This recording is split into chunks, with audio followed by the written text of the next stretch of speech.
तर आज मी आलो अशा मंदिरात जे एका रात्रीमधून तयार झालं आणि संपूर्ण दगडामध्ये कोरलेलं आहे आणि सूर्यमुखी पिंड आहे असं एकमेव मंदिर.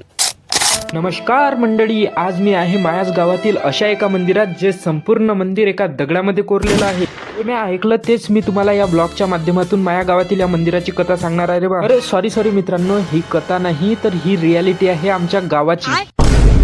हे मंदिर कधी आणि कोण बांधलं याचा ठोस पुरावा तर आपल्याजवळ नाही आहे आणि मी बी कुठं ठोस पुरावा पाहिलेला नाही, परंतु असं म्हटलं जाते की हजारो वर्षापूर्वी या मंदिराची स्थापना झालेली आहे. या मंदिरातली कोणतीही मूर्ती असो ते दगडापासूनच बनलेली आपल्याला दिसून येते. हे मी तुम्हाला दाखवत आहे रे बा. हे पहा, हे सूर्यमुखी पिंड जिथं आहे ते मंदिर होय. आणि अंद्रे पहा, हे बघा सूर्यमुखी असलेली पिंड. ही माही पाया लागायची पद्धत आहे आणि तुम्ही कशा पाया लागता देवाच्या ते सांगून द्या रे बा मला. एक वेळ अशी होती की या मंदिरात निकानी गावातले लोक पत्तेच खेळत जाय आणि तसा काही ढोरं बकऱ्या सबन बांधलेल्या राहत जाय. पण आता अशी परिस्थिती आली आहे की मंदिर एकदम सुंदर आणि स्वच्छ प्रकारे बांधून ठेवलेलं आहे. माझ्याजवळ जेवढी माहिती होती तेवढीच मी तुम्हाला सांगत आहे रे बा. याच्यात एक्स्ट्रा काही नाही आणि मी मनानं लावलेलं काही नाही. मी जे ऐकलं तेच मी तुम्हाला सांगत आहे. तुम्ही बघून घ्या हे मंदिर कशा प्रकारे बांधलेलं आहे. एकदम ओके मध्ये बांधलेलं आहे ना. अशा प्रकारे मी हे मंदिर एक्सप्लोर केलं ना. आता म्हटलं आता घरी चाललं जाऊ, कारण घरी बी जा लागन ना आपल्याला. मग रस्त्यानं जात होतो तेवढ्यात भेटला सार्थक मायाच नावाचा गापुऱ्या भाव आहे. तर मग काय, मग मी चाललो गेलो घराकडे अशा तशा पद्धतीने नाही जात आपण, जंगला जुंगलानच जा वाटते घरी. रस्ता सुद्धा ठेवला आणि चाललो.